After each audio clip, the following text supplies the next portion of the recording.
Hi everyone, chemical kinetics पढ़ रहे थे हम लोग और उसमें से लास्ट क्लास में एलिमेंट्री और कॉम्प्लेक्स रिएक्शंस के बारे में देखे थे।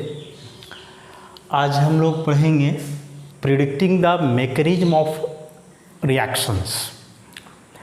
मैकेनिज्म का मतलब हम लोग जान रहे हैं कि किसी भी केमिकल रिएक्शन का स्टेप बाय स्टेप डिस्क्रिप्शन जो यह बतलाता हो कि आखिर किस प्रकार से रिएक्टेंट के मॉलिक्यूल्स प्रोडक्ट में बदल रहे हैं।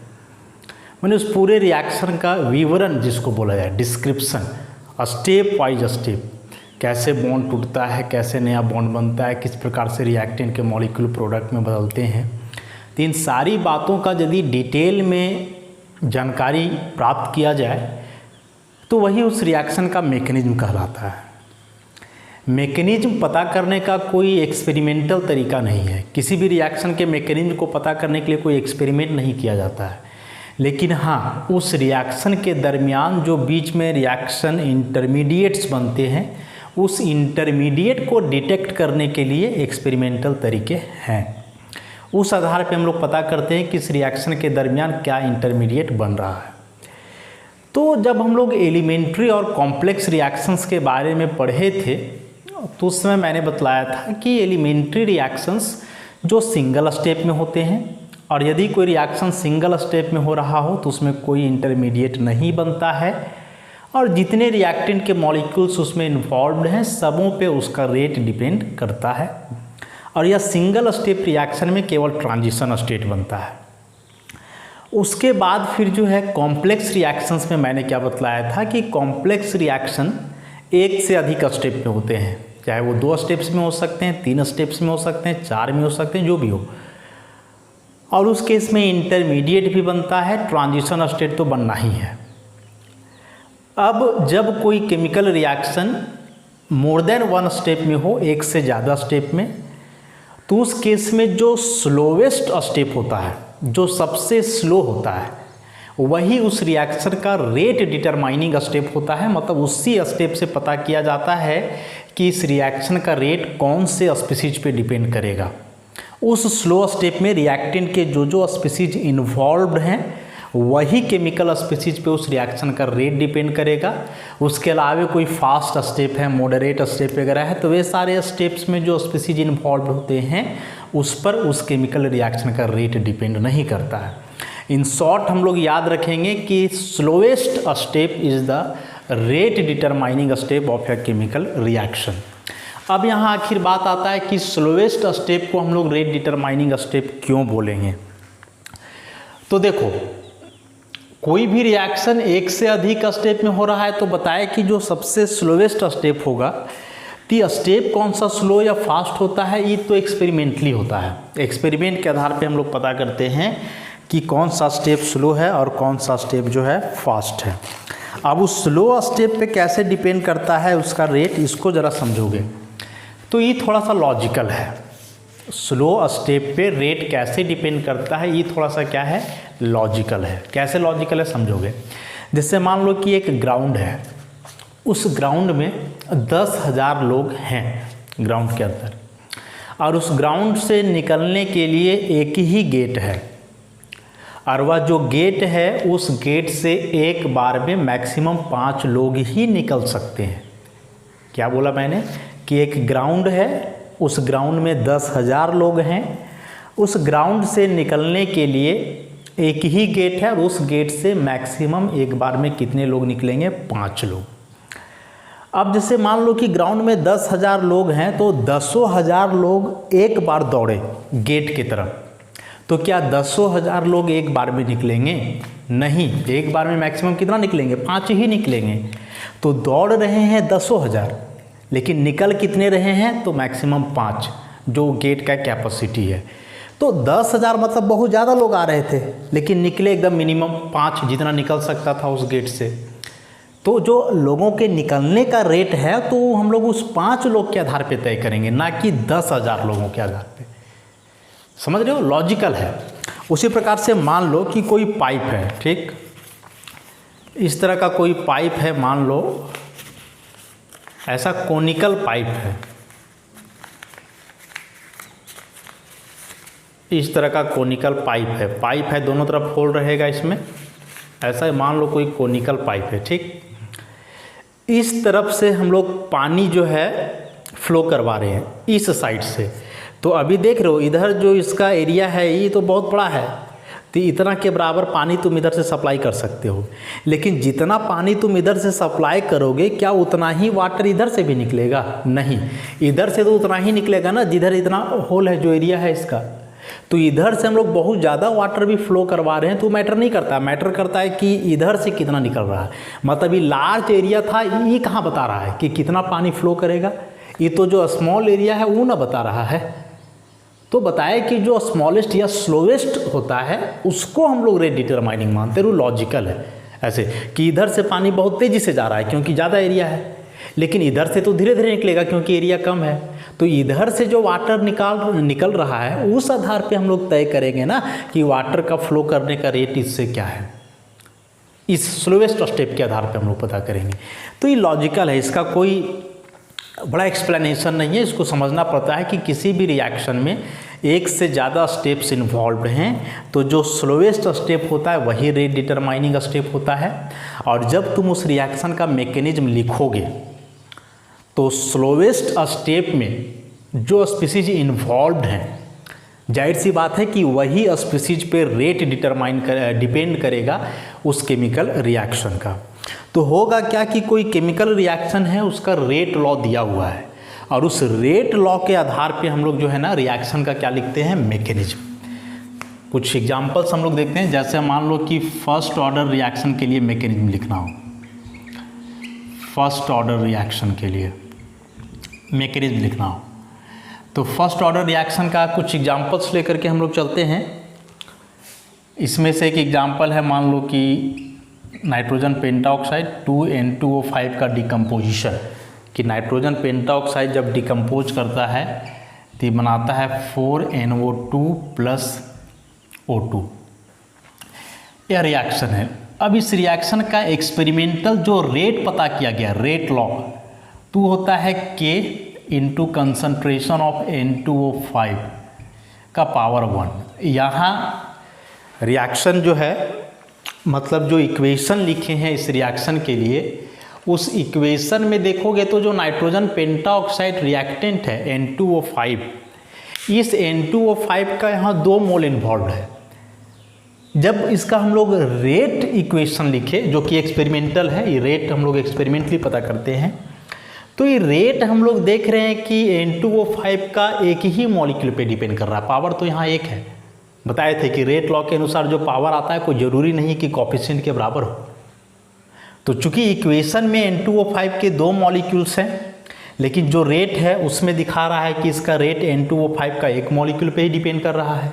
तो इससे हम लोग को क्या कंक्लूजन निकालना है, क्या निर्णय निकालना है कि जब इस इक्वेशन का तुम मैकेनिज्म लिखोगे इस रिएक्शन का, तो उसमें जो स्लो स्टेप होगा उस स्लो स्टेप में केवल और केवल N2O5 का एक ही मॉलिक्यूल इन्वॉल्व होगा।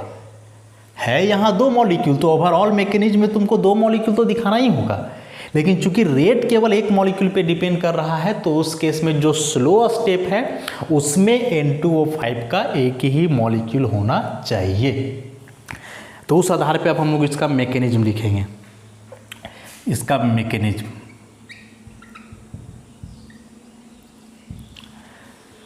और मैकेनिज्म अब हम लोग कैसे लिखेंगे इसका देखोगे।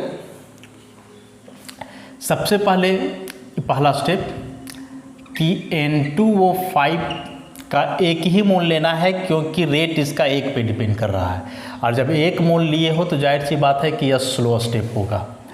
तो इसको तोड़ना है, कैसे तोड़ोगे? देखो प्रोडक्ट में बन रहा है NO2 और O2, तो NO2 बन रहा है तो पहले तो तुम NO2 लिख ही लो। अब NO2 लिख लिए, उसके बाद देखो क्या बच रहा है, तो N2O5 2 नाइट्रोजन और 5 ऑक्सीजन में 1 नाइट्रोजन और 2 ऑक्सीजन लिख दिए, तो बचा क्या? बचा NO3। अब लगेगा कि प्रोडक्ट में NO3 तो कहीं है ही नहीं, हाँ नहीं है, तो NO3 प्रोडक्ट नहीं हो सकता, ये इंटरमीडिएट हो। ये हम लोग का प्रोडक्ट है और ई जो है सो रिएक्टेंट है, R reactant, P product, I हुआ इंटरमीडिएट, तो इंटरमीडिएट बन सकता है। मतलब जब भी तुम ऐसे मैकेनिज्म लिखोगे तो कोई ज़रूरी नहीं कि एक ही स्टेप में सारा प्रोडक्ट बन जाए, बीच में इंटरमीडिएट भी बनेगा। अब इंटरमीडिएट वह केमिकल स्पीसीज होता है जो तुरंत रिएक्टेंट के दूसरे मॉलिक्यूल के साथ कंबाइन करके प्रोडक्ट बनाता है। तो N2O5 का ओवरऑल 2 मॉलिक्यूल था, लेकिन स्लो स्टेप में एक ही लगाए क्योंकि रेट एक ही पे डिपेंड कर रहा था। तो अब जब दूसरा स्टेप इसका लिखोगे तो N2O5 का 1 मोल तो और बच गया, तो 1 मोल और लिखो। और हम क्या बोले कि ये जो इंटरमीडिएट है ये क्या करेगा, रिएक्टेंट के साथ ही कंबाइन करेगा। तो इसको फिर से रिएक्टेंट से कंबाइन करवा दो NO3, और अब इसको कंबाइन करके लिखो तो बनेगा 3NO2 + O2। दोनों को कंबाइन करोगे तो बनेगा, और ये है फास्ट ऐसा। अब तुम ये दोनों को जोड़ोगे तो वही चीज़ आ जाएगा, NO3 कट जाएगा तो इधर बचेगा N2O5 और ये N2O5 बचा 2N2O5, इधर 3NO2 और 1 NO2, यहाँ 4NO2 और ये O2 बन गया प्रोडक्ट, मतलब एक O2 बना है। तो ये दोनों प्रोडक्ट हुए, ये इंटरमीडिएट है, ये रिएक्टेंट है ऐसा। तो यहाँ हम लोग एक ही N2O5 लिए हैं क्योंकि रेट एक ही पे डिपेंड कर रहा है। यदि रेट दोनों पे डिपेंड करता ना तो हम लोग को स्लो स्टेप में दोनों लेना पड़ता। तो स्लो रेट इक्वेशन के आधार पे हम लोग स्लो स्टेप का रिएक्शन लिखते हैं। स्लो स्टेप में हमेशा एक प्रोडक्ट बनेगा और हो सकता है कि इंटरमीडिएट भी बने। जो इंटरमीडिएट बनेगा वह वापस रिएक्टेंट से कंबाइन करके प्रोडक्ट बनाएगा। हो सकता है कभी कदार रिएक्टेंट से कंबाइन ना करें, वही डायरेक्ट डिकम्पोज कर जाए। तो ये सब रिएक्शन पे डिपेंड करता है, जो रिएक्शन के अनुसार हम लोग लिखते हैं। तो ऐसे करके हम लोग जो है ना मैकेनिज्म लिखते हैं। कुछ और एग्जांपल्स हम लोग देखेंगे। फर्स्ट ऑर्डर रिएक्शन का एक और इम्पॉर्टेंट एग्जांपल है SN1 रिएक्शन।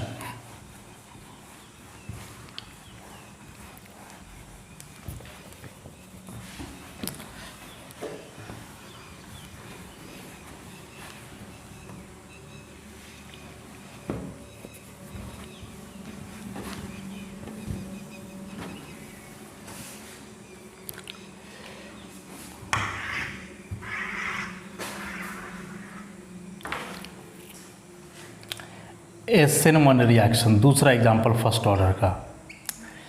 तो SN1 रिएक्शन हम लोग किस प्रकार से लिखते हैं।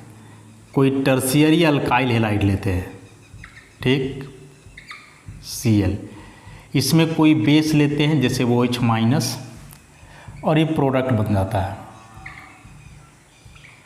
OH + Cl-। ऐसा हम लोग करवाते हैं SN1 में। अब यहाँ देखोगे तो रिएक्टेंट में 2 स्पीसीज है, एक ही टर्शियरी ब्यूटाइल क्लोराइड है और दूसरा हाइड्रोक्साइड आयन है, जो वैसे ही नहीं रहेगा, KOH NaOH वगैरह रहेगा। तो एक्सपेरिमेंटली जो इसका रेट पता किया गया है, तो रेट बराबर K CH3 मतलब रिएक्टेंट में 2 स्पीसीज है, एक ही टर्शियरी ब्यूटाइल क्लोराइड और एक ही हाइड्रोक्साइड। लेकिन जब एक्सपेरिमेंटली इसका रेट पता किया गया तो रेट इक्वेशन से पता चल रहा है कि इस रिएक्शन का रेट केवल और केवल डिपेंड कर रहा है इस अल्काइल हैलाइड पे। ये बेस या जो न्यूक्लियोफाइल है उस पर इसका रेट डिपेंड नहीं कर रहा है। इसका मतलब क्या हुआ कि जब इस रिएक्शन का तुम मैकेनिज्म लिखोगे तो स्लो स्टेप में केवल क्या आना चाहिए, जो रेट इक्वेशन में है। तो रेट इक्वेशन में केवल ये टर्शियरी ब्यूटाइल क्लोराइड है, तो स्लो स्टेप में यही इन्वॉल्व होगा, OH- इन्वॉल्व नहीं होगा। तो इसका मैकेनिज्म तो हम लोग जानते ही हैं। मैकेनिज्म पहला स्टेप लिखोगे तो क्या होता है, इसका आयोनाइजेशन होता है CH3CCH3CH3Cl। ये बॉन्ड यहाँ से टूटता है, स्लो स्टेप है। तो इस CH3CCH3CH3 कार्बोकेटायन बनता है और इस Cl- बाहर। और फिर अगला स्टेप में क्या होता है कि उस कार्बोकेटायन पे अटैक करता है कौन, न्यूक्लियोफाइल। ये जो प्लस चार्ज का है केटायन, इस पर यहाँ न्यूक्लियोफाइल अटैक करेगा। ऑब्वियसली वाला स्टेप क्या होगा, फास्ट, और ये प्रोडक्ट का फॉर्मेशन हो जाता है ऐसा, इस प्रकार से। तो सारा काम यहाँ से करना है, रेट इक्वेशन को देखते हुए कि रेट इक्वेशन में क्या क्या इन्वॉल्व है, उसी के अनुसार इसको आगे बढ़ाते जाना है।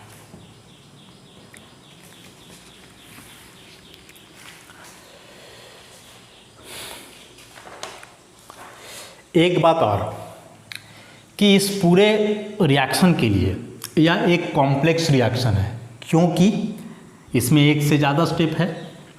अब इस कॉम्प्लेक्स रिएक्शन में जो मेन इक्वेशन लिखे हैं इसके आधार पे यदि इस रिएक्शन का तुम मॉलिक्यूलरिटी लिखोगे तो ये अल्काइल हैलाइड का 1 मोल है प्लस बेस का भी 1 है, तो हो गया कितना 2। लेकिन हम लोग क्या पढ़े हैं कि कॉम्प्लेक्स रिएक्शन का जो मॉलिक्यूलरिटी होता है वह डिटरमाइन किया जाता है स्लोवेस्ट स्टेप से। स्लो स्टेप में कितने मॉलिक्यूल्स इन्वॉल्व है रिएक्टेंट के, तो स्लो में देखो केवल यही एक इन्वॉल्व है, तो इस हिसाब से इसका मॉलिक्यूलरिटी आ जाएगा 1। तो रियल मॉलिक्यूलरिटी इसका 1 है, ऑर्डर भी 1 है, लेकिन वैसे इक्वेशन से डायरेक्ट लिखोगे तो मॉलिक्यूलरिटी 2 पता चलेगा, जो कि गलत है ऐसा। तो ऐसे फर्स्ट ऑर्डर रिएक्शन हुआ। कुछ सेकेंड ऑर्डर रिएक्शन के भी एग्जांपल्स हम लोग देखेंगे। हालांकि एग्जामिनेशन में इससे क्वेश्चन आता नहीं है जनरली, लेकिन जानना जरूरी है, मैकेनिज्म प्रिडिक्ट करने के लिए एग्जाम में नहीं आता है।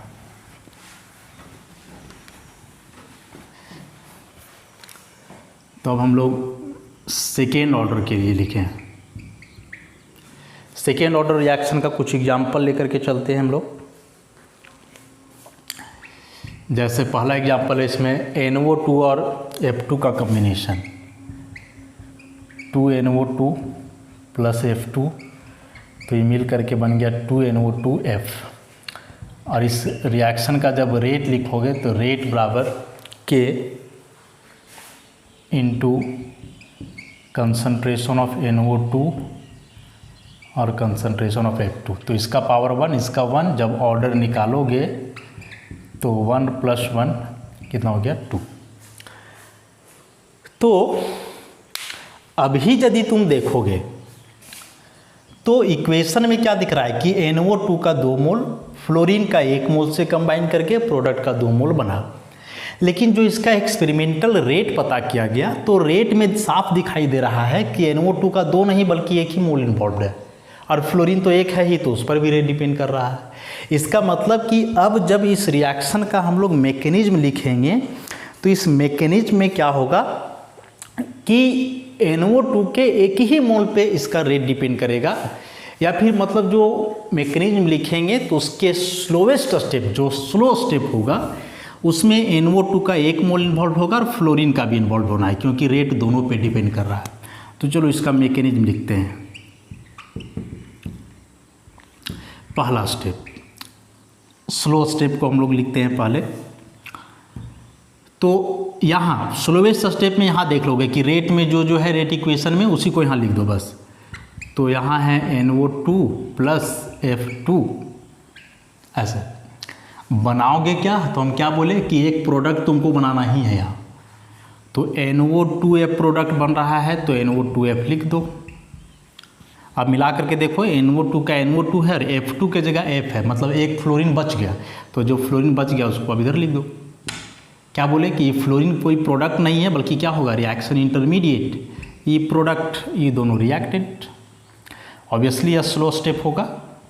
जब अगला स्टेप में लिखेंगे हम लोग फास्ट वाले में, तो क्या बोले थे कि जो इंटरमीडिएट बनेगा वह रिएक्टेंट के दूसरे मॉलिक्यूल से कंबाइन करेगा। तो रिएक्टेंट में NO2 का 2 था, F2 का 1, तो NO2 का 1 और F2 का 1 इसको तो यहाँ ले लिए, तो बचा क्या NO2 का 1 मोल, और फिर ही कंबाइन करेगा ये फ्लोरीन से F, तो ये मिल करके हो गया NO2F। ऑब्वियसली यह स्टेप क्या हो जाएगा फास्ट। जोड़ोगे तो ये F और F कट जाएगा, तो NO2 और NO2 मिल करके 2NO2 हो गए, F2 के जगह F2 बचा, और इधर जो है NO2F 2 मोल 2NO2F, ये तो कट ही जाएगा इंटरमीडिएट। यही इसका मैकेनिज्म हो गया। ऑर्डर तो 2 आया, मॉलिक्यूलरिटी यदि लिखोगे यहाँ से लिखोगे तो 2 मोल इसका 1 इसका 3 आएगा, लेकिन कॉम्प्लेक्स है तो ये वाला मॉलिक्यूलरिटी का कोई वैल्यू ही नहीं है, वैल्यू है स्लो स्टेप वाला। तो स्लो स्टेप में हम लोग क्या देख रहे हैं कि NO2 का 1 मोल, F2 का भी 1 मोल, मतलब 1 + 1 मतलब 2। तो जो ऑर्डर आया वही इसका क्या हो गया, मॉलिक्यूलरिटी। मतलब एक चीज़ यहाँ से हम लोग ये भी देख सकते हैं कि कॉम्प्लेक्स रिएक्शन के केस में जो मॉलिक्यूलरिटी है वह बराबर होगा उस रिएक्शन के ऑर्डर का। नहीं, जो मॉलिक्यूलरिटी है वह बराबर हो जाएगा उस रिएक्शन के ऑर्डर का। किस केस में, जब कॉम्प्लेक्स रिएक्शन हो उस केस में। और एग्जाम्पल लो, सेकेंड ऑर्डर रिएक्शन का एक एग्जाम्पल और लेते हैं। 4HBr प्लस O2 मिल करके बन रहा है 2H2O प्लस 2Br2। इस इक्वेशन का जब रेट लिखोगे तो वह रेट बराबर है K इंटू HBrO2, इसका पावर 1, इसका 1, तो ऑर्डर इसका निकालोगे तो 1 + 1 मतलब 2। ऐसा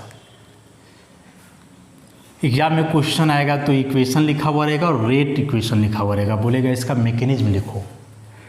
तो देख रहे हो यहाँ जो HBr है इसका 4 मोल है, ऑक्सीजन का 1 मोल, लेकिन जब रेट इक्वेशन लिखे तो जो रेट है वह डिपेंड कर रहा है HBr का 1 ही मोल पे और O2 का 1 मोल पे।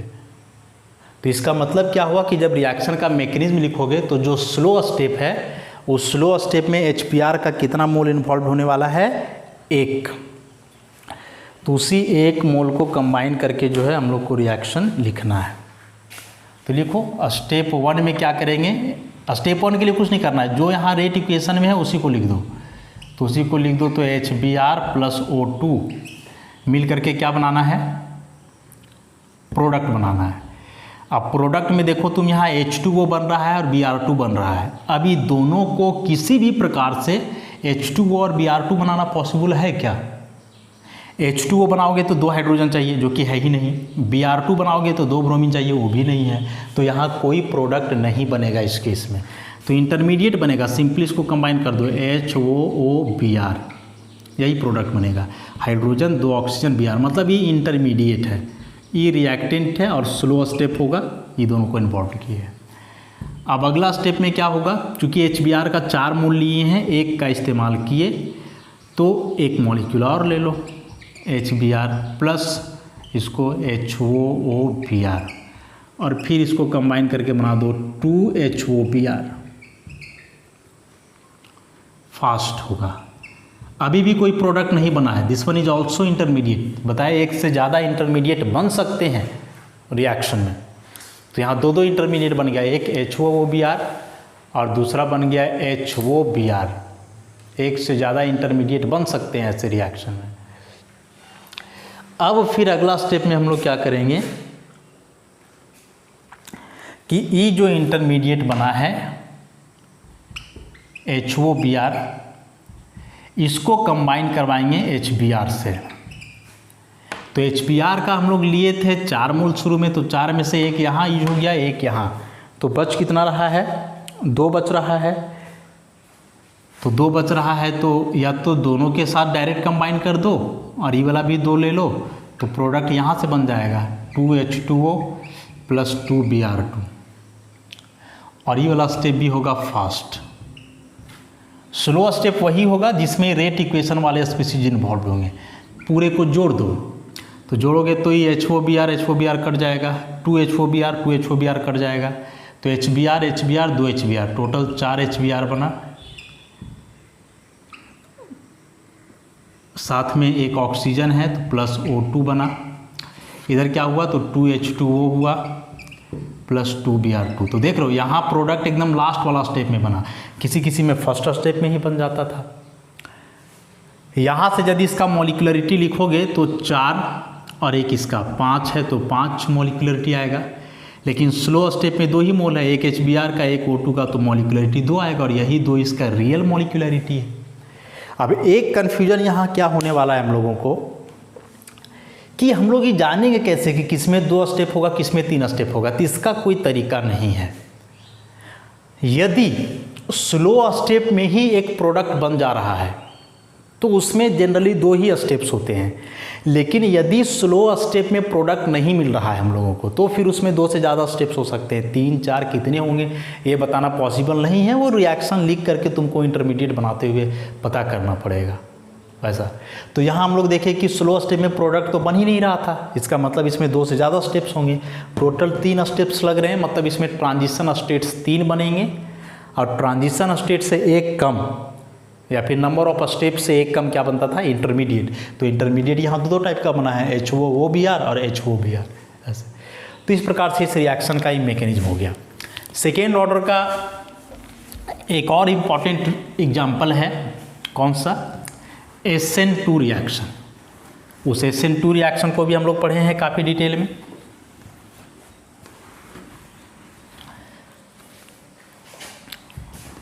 SN2 रिएक्शन को भी पढ़े हैं। SN2 रिएक्शन में जो हम लोग हाइड्रोलाइसिस करते हैं अल्काइल हैलाइड का, तो सेकेंड ऑर्डर रिएक्शन है, मतलब उसका रेट दोनों पे डिपेंड करेगा, अल्काइल हैलाइड का कंसंट्रेशन पर भी और बेस मतलब न्यूक्लियोफाइल का कंसंट्रेशन पर भी। तो एग्जांपल में जैसे CH3I और यहाँ न्यूक्लियोफाइल ले लो OH माइनस, तो बन गया इस CH3OH प्लस I माइनस।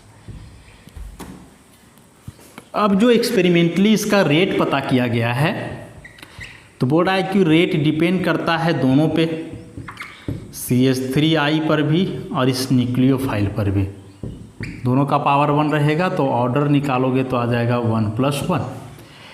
ऐसा ही हम लोग SN1 लिखे थे, तो उसमें इस OH माइनस को यहाँ नहीं लिखे थे क्योंकि उस पर रेट डिपेंड नहीं करता था।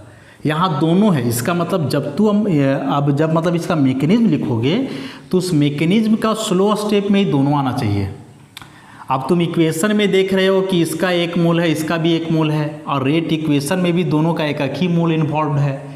इसका मतलब कि रिएक्शन एक ही स्टेप में होगा, क्योंकि तुम दूसरा स्टेप लिखोगे तो फिर 1 से मोल बढ़ जाएगा ना। हम लोग देख रहे हैं कि मेन इक्वेशन में भी दोनों का एक ही मोल है, और रेट लॉ एक्सप्रेशन लिखे उसमें भी एक ही मोल, तो इसमें सिंगल स्टेप होगा। और कैसे इसका मैकेनिज्म हम लोग लिखते थे कि ये जो अल्काइल हैलाइड होता था, इसमें इधर से बॉन्ड टूटता था और न्यूक्लियोफाइल का बैक साइड अटैक होता था, तो ये बीच में ट्रांजिशन स्टेट पहले बनता था, ऐसा पार्शियल बॉन्ड इधर, पार्शियल इधर, पार्शियल माइनस, पार्शियल माइनस, और फाइनली फिर यहाँ से लिविंग ग्रुप हट जाता था I माइनस, और प्रोडक्ट का फॉर्मेशन हो जाता था with inversion of configuration. This one is product. इसमें कोई स्लो और फास्ट स्टेप नहीं होगा क्योंकि सिंगल स्टेप का रिएक्शन है। तो यहाँ के आधार पे जो है ना हम लोग मैकेनिज्म लिख रहे हैं डायरेक्ट रेट इक्वेशन के आधार पर। वैसे ही कुछ थर्ड ऑर्डर रिएक्शन का हम लोग लिख लेते हैं।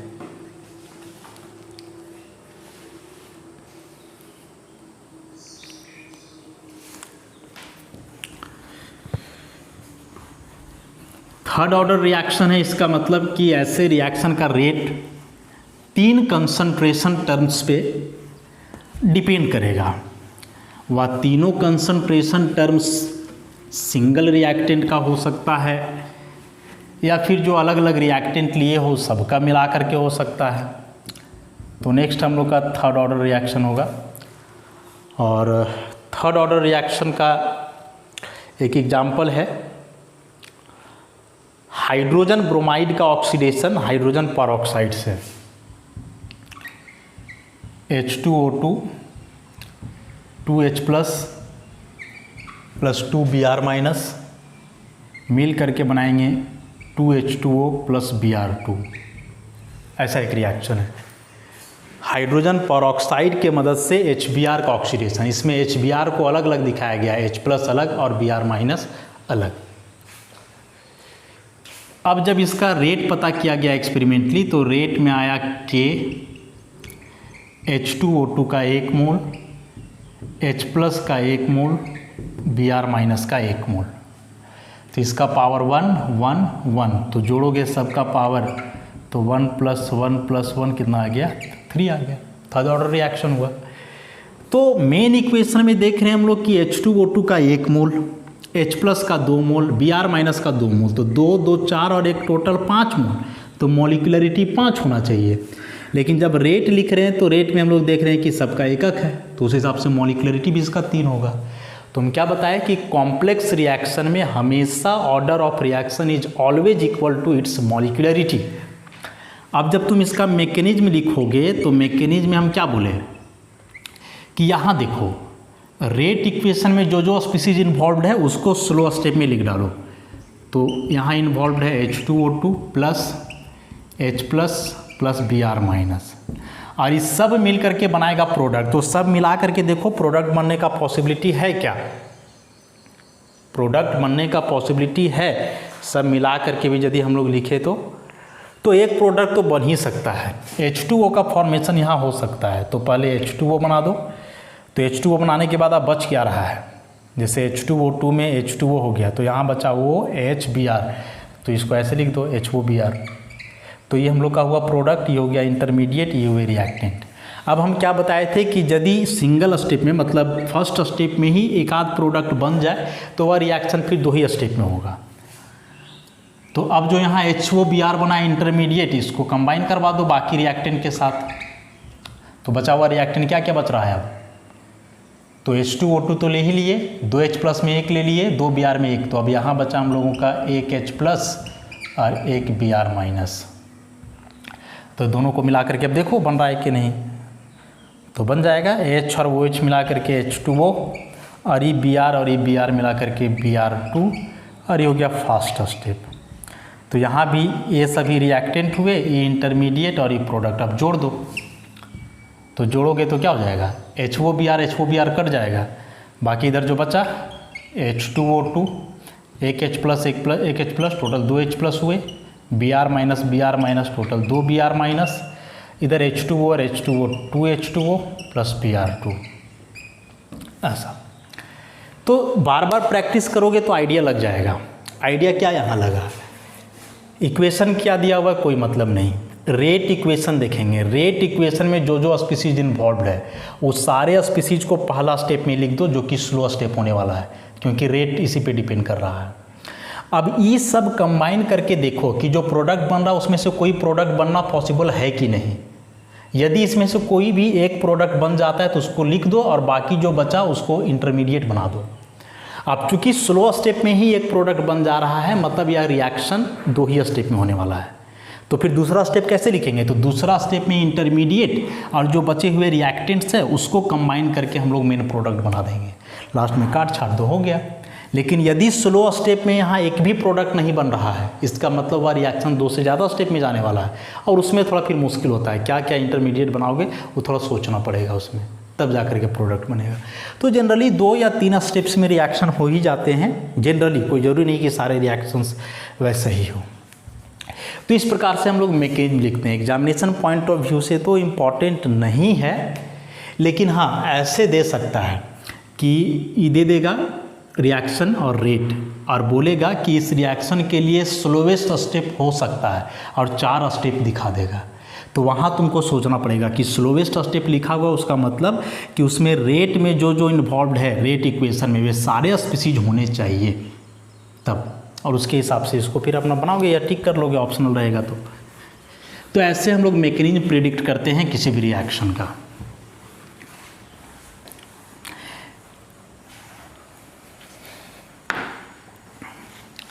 अब इसमें एक टर्म है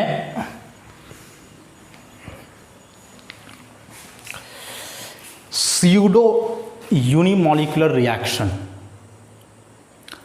इस स्यूडो यूनिमॉलिक्यूलर रिएक्शन क्या है, एक छोटा सा टर्म है, उसको हम लोग देख लेते हैं।